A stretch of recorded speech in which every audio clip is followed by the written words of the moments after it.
Joining me now is the man who played a role in helping get many of these Republicans elected. Michael Whatley is the chairman of the Republican National Committee, joins us live here on the Hill. Michael, thanks for being back with us. Always nice to see you, sir. Yes, sir. Good to be with you tonight. So you remember 2017, repeal and replace Obamacare. Didn't happen. Get the tax cuts done. It did happen. Republicans went 1 for 2. And we're seeing this struggle a little bit play out again. Lindsey Graham today, it's time for the Senate to move.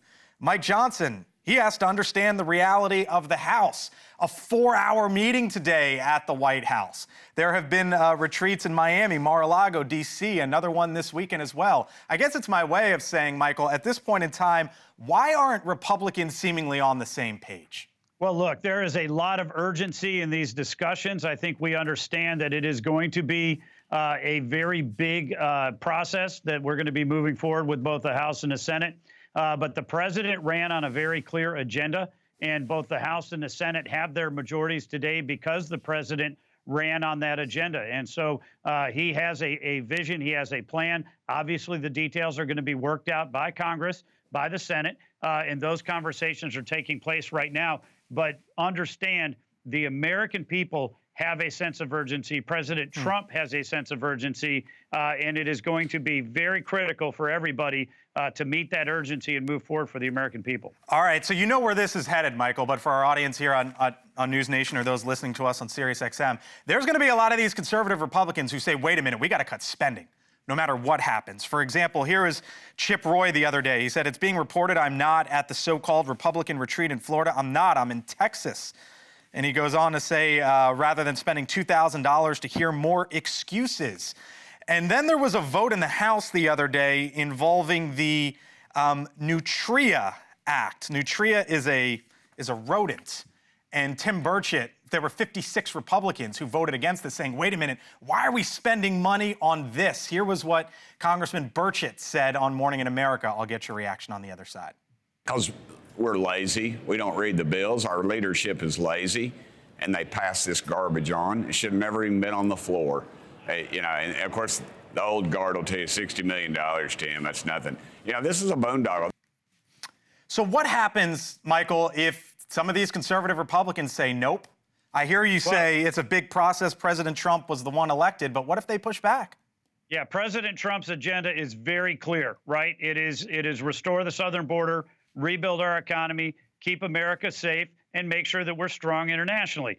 Those are the priorities that we're going to see moving forward with it. And the president, as you have already seen, is very engaged in this process. Yes, there are a lot of different voices within the House. There's a lot of different voices within the Senate. But at the end of the day, we are going to see movement on this because the American people are going to demand it. When do you think there's movement? Well, I think we'll see movement very shortly. Like I said, those conversations are already taking place right now. Is there a primary threat for some of these Republicans if they don't get behind the president, don't get behind him soon? Well, I certainly think that the American people certainly expect that Congress is going to work with the president to hammer out this agenda. And so would there be ramifications if there are folks that aren't going to engage? I would not be surprised if that's the case. But right now, what we fully expect is we are going to have a unified Republican caucus that is going to move forward with President Trump's agenda. What do you think the ramifications could be? Like I said, right now, we are going to work very hard every day to make sure that we have a unified agenda moving forward with the president's agenda. Michael, let me ask you, the president put you as the head of the FEMA task force. You are from North Carolina. You know of, as we all do, the devastation in your home state. He put you in charge of that a couple weeks ago at the end of January. If anything at this point, what have you learned? What have you learned about FEMA? What changes could potentially be instituted from what you've seen?